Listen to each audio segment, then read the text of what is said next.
Welcome back to the Worldlands podcast. I am your host, Michelle Evans, digital specialist at the World Trade Center Institute. And we are here with Bruce McIndoe. How are you doing, Bruce? Good. Happy New Year, right? Right. Happy New Year. It's been a Yeah, while. it has been a while, and we're going to have a wild ride in Yes, 2025. So, indeed. This year is going to be interesting. yeah, So, to start things off, Um, he hasn't even been inaugurated yet. We still have a few more days, 5 more days yep. until Donald Trump is inaugurated again.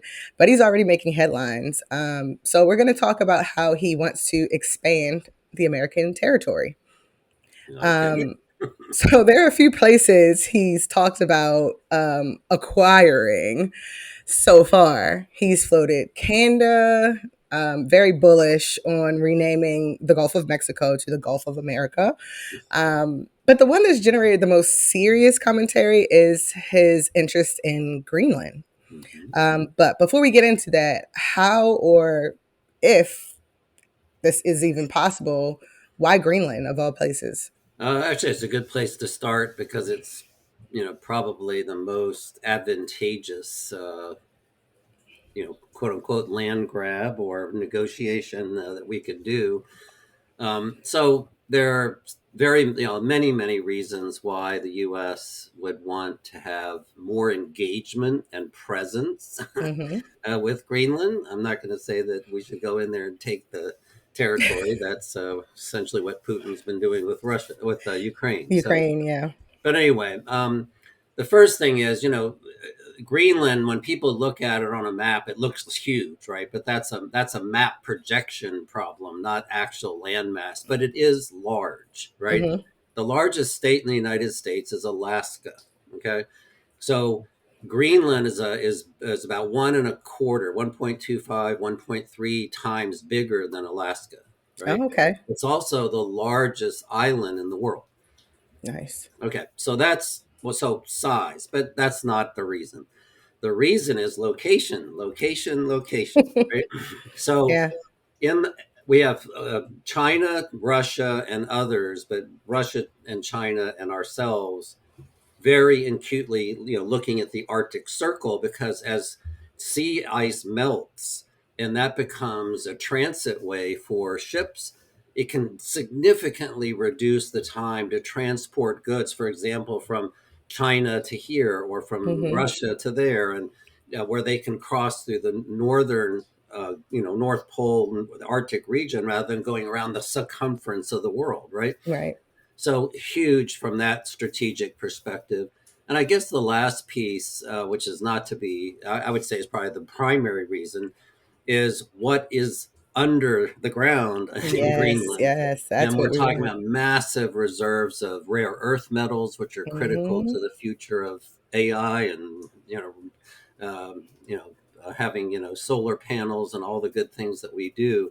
But it's also gold and platinum and iron ore and you just name it, just all Hmm. kinds of minerals. So the wealth that sits under the ground is huge. So, you know, that's that part of it. And the final part is that strategic location there, right at the Arctic Circle. We Yeah. already have a military base there. Why?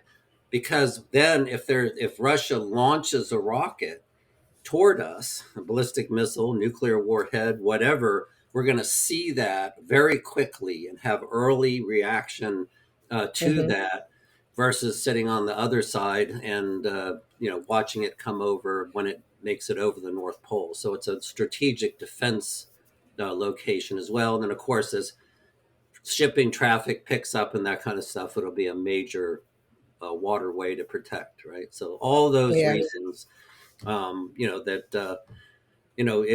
it's at the intersection of climate change, scarce resources, and tense politics, and that's why we're talking about it today. That's a great point.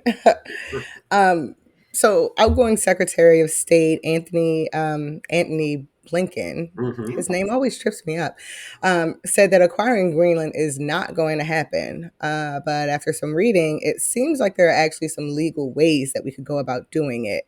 But it all starts with Denmark and an upcoming vote about Greenland's independence. What's really going on? Yeah, so that's so yeah, so Greenland is a what do you call it? I guess an autonomous territory, I believe, is what they call it, of Denmark. Right. Denmark has had connection with Greenland for over 600 years, right? So this is Mm-hmm. not but through various configurations. So Right. yeah, so they would have to disconnect from Greenland to move forward with any kind of agreement, like purchase or merging in with the American United, becoming a United a state of the United States of America, anything like that. So Mm-hmm. that's foremost they would have to do that, and actually the um, basically have already set into motion the mechanisms for them to declare independence and have a constitution. So they're kind of already on the track of wanting Mm-hmm. to be independent. In be independent, independent of the United States is actually Right. the rhetoric. Hmm. So let's back it up. From a different angle, even if none of this happens, Greenland is still, like you said, an area of strategic importance. Hmm. Would there be a desire to open up more military bases there for us? Well, let's bridge that with okay. So they declare independence. Do they have any Hmm. interest From in what I've read, they have zero interest well, in not becoming a zero, but commonwealth with America or yeah. United States, not America. Yeah, so it was very interesting reading, when Don Jr. went there for his cameo appearance, right? Right. There was a poll done. When I actually went and looked, like, what was the polling company, who did it, what did they do? It was actually conducted by a company, the polling company that has a 1-star reputation for polling. So it's like, Very reputable. and they polled about 400 and something Greenlanders, Greenlandic persons, Hmm. and so it was like a 55% was in favor of the United States, and so you look at that, and so that's the only recent poll, and it's like, yeah, I think I'm not going to take that. Um, but yeah, the general feeling that you read from the papers and anecdotally from the Hmm. conversations is no, they're sitting on a gold mine, and Hmm. I think They have all the and leverage. it's 57,000 people. I mean, we have a small town in Maryland that has That's 57,000, right. right? And when you look at the age distribution, it's about 40,000 adults. That's what we're talking Mm, about. So the 40,000 adults sitting on all of those treasured resources that I just hmm. listed. Can you imagine you basically all of them are probably billionaires, but it's all Exactly. underground. All right. So there we go from there. So now, now we can talk about defense, right? Hmm. There's absolutely a significant desire for the U.S. to build up both defensive and offensive capabilities in Greenland. Hmm. Absolutely. And the prime minister has stated clearly a willingness to discuss this and support, quote unquote, the US's ambitions. So that's the most likely path that we're going to be taking here. I mean, this may be a silly question or Mhm. self-explanatory, but I see the benefit for the United States with Greenland, but what would their benefit be to becoming, say, a commonwealth for the United States? I think we have others, Puerto Rico and others. Hmm. There are advantages to that, but again, they don't have the natural wealth and resources that that Greenland has. So I think it's very different there. So if you were sitting there and saying, "Look, my house is worth $6 billion," why do I want to hook up with you and now share that or get taxed Right. on it or whatever, right? So Exactly. I think they have valued their independence, and I think they want to keep it that way.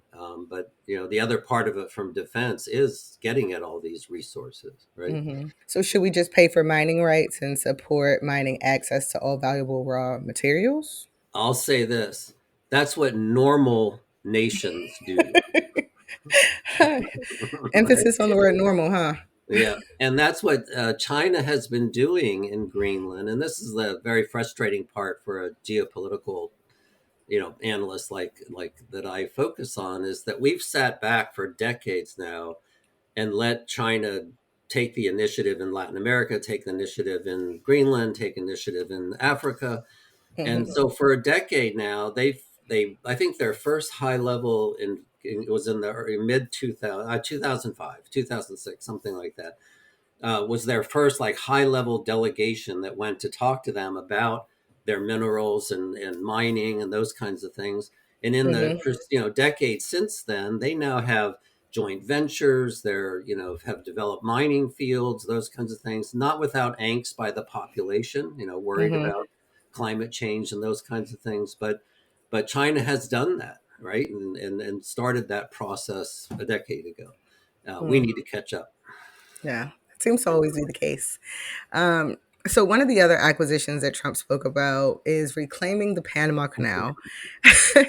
The United States famously completed it in 1914 and then handed it over to Panama in 1977. Hmm. Of course, it's a strategic waterway, so it's obvious why it would be beneficial for us to regain control. But Hmm. why now? Why is Trump talking about China having so much control? I don't know about control, but they have their fingers all over it. Oh so, yeah. um, so yeah, so Trump stated these two main themes, right? And Hmm. for us, right? So I think he basically pointedly said, "Look, we need this for our economic security, and that Panama Canal is vital to our country, right? As a Hmm. transport, efficient transport of goods via sea, right, Hmm. to us. So that's all rational, okay. As for Chinese control, it's like you constantly have to deal with this with Trump, and that is you have to fact check his statements, especially some of the more outrageous ones. So Yeah. on Christmas, he falsely claimed, he said that Chinese soldiers were operating the canal, and and I don't know, wishing them a Merry Christmas or whatever, but basically asserting that the Chinese had taken over literal control of the canal, which is Right. absolutely false. And the Panamanian government said it's absolutely false, and also field and surveillance also Right. says it's not true. Okay, so the U.S. absolutely should be concerned, and I've said this for a long, long time, about the Chinese, the level of influence that the Chinese have on not only the Panama Canal but also areas within Latin America generally. So Hmm. again, partially true, but some of it outrageously false. Okay. Hmm. With Greenland, we looked at all the possible ways the U.S. could gain some foothold there, but with the Panama Canal, it's clear that there's like major resistance from Panama to ceding control. Are there any legal ways for us to take over? So let's start with the foundation, right? So Hmm. um, both U.S. and the Chinese, as the kind of leading power centers at this point, have significant interest in the Panama Canal, right? It's Hmm. vital to the Chinese economy to get goods efficiently to through the canal, right? So um, what the Chinese do have are significant investments in the canal structures and entities, right? So the Panama Ports Company sounds like a Panamanian company, but it's actually a wholly owned subsidiary of a Hong Kong based company called Hutchinson Ports. Okay. And this Okay. is similar to what we have with the Dubai ports and all that kind of stuff, right? Hmm. So, so they have that ownership, and they also manage essentially the entrance and exit of that port through management contracts and structures in that regard. So, Hmm. so coming in, and saying, can we legally do anything? Well, they're now legally have significant ownership in management and some of the elements and the company. So I don't think that Mm. that's going to go very far. And so any kind of legal takeover would be hardly, Unlikely. highly unlikely, because you're not going to get the Panama, the U.S., and China, and potentially other parties to agree to that. Yeah. Is it even beneficial to try to take over the Panama Canal now? I read a statistic that the activity is down, 30%. and Yeah. yeah, compared to the peak time because of a drought. Absolutely. And this is a big trouble for shippers like Maersk and others. The canal operation has been struggling with climate change. And Mhm. so, what does that mean? They have less water to manage and operate the canal, which means they have to reduce the traffic. And when they reduce the traffic, they have to increase the fees to keep it Mhm. going. And so becomes more costly. So now it's a trade off. Do I burn oil going around the south, or do I wait? And then the challenge is if I wait, what am I waiting for? Because it's the uncertainty of actually getting through now is questioned, right? So it's Mm. becoming an issue for shippers to even use the canal at this point because of those reasons. So, we term it a damaged asset, right? So Mhm. again, acquiring it, buying it, stealing it, whatever, it's really a struggling asset, and it has its value, but not what it did. Speaking of stealing, one issue we've been avoiding is the other option for most countries to acquire these territories is through the military. Is there any plausibility to this? Because I saw an interview where Donald Trump basically said that he's not going to rule that out. Taking over the Panama Canal by force would not be beneficial to anyone, Hmm. especially the United States. Attacking a sovereign nation and attempting to annex its territory, what does that sound like? Uh, Manifest destiny.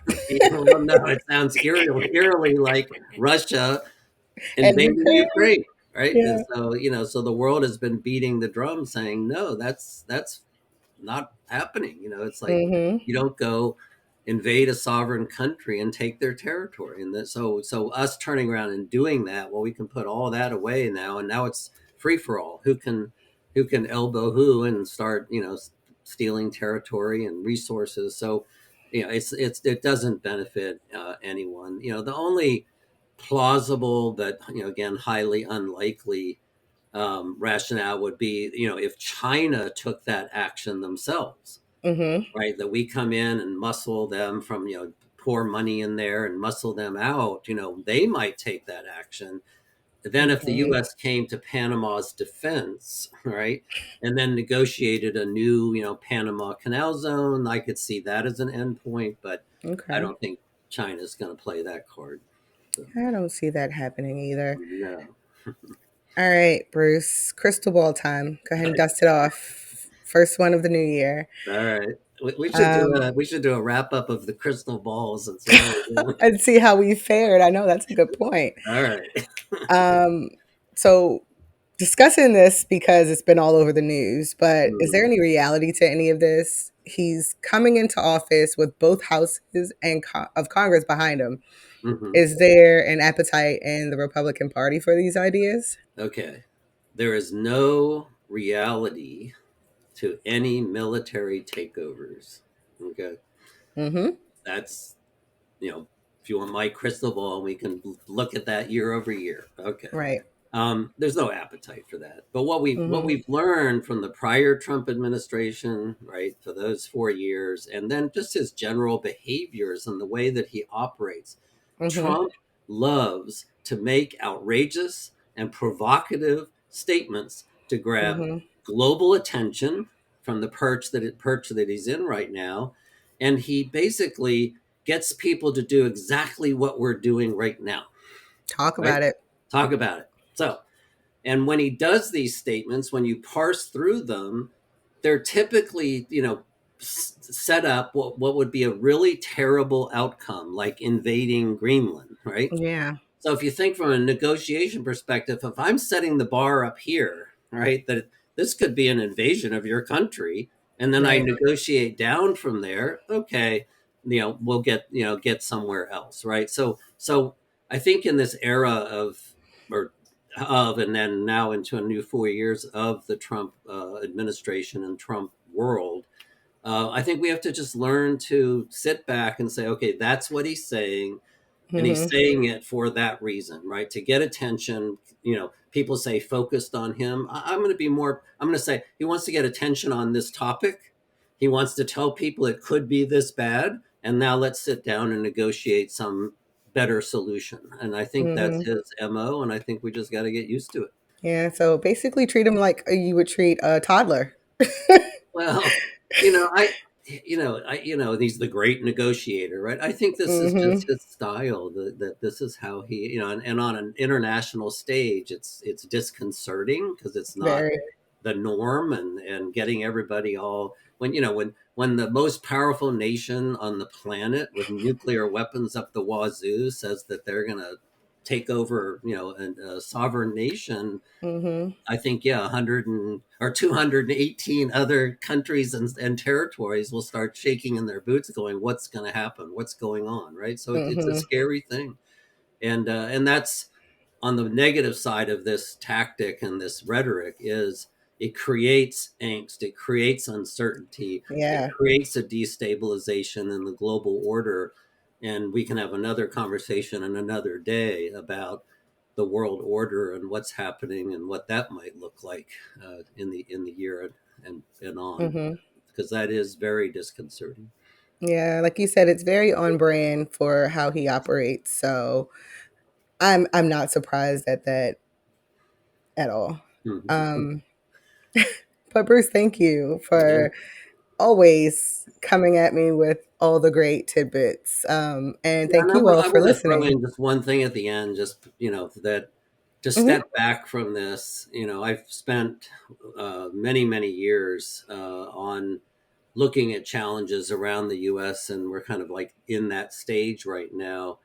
And about a decade ago, Tom Barnett, who just wrote a book called America's New Map that came out and I helped review at the end of last year, talked about the Federation of the Americas, right? And Hmm. how amazing that would be as an economic, union. And if we had Canada, the U.S., also, North America, which includes Mexico, South and Latin America, all as one operating economic bloc with agreements, maybe not as tight as the EU, but a federation.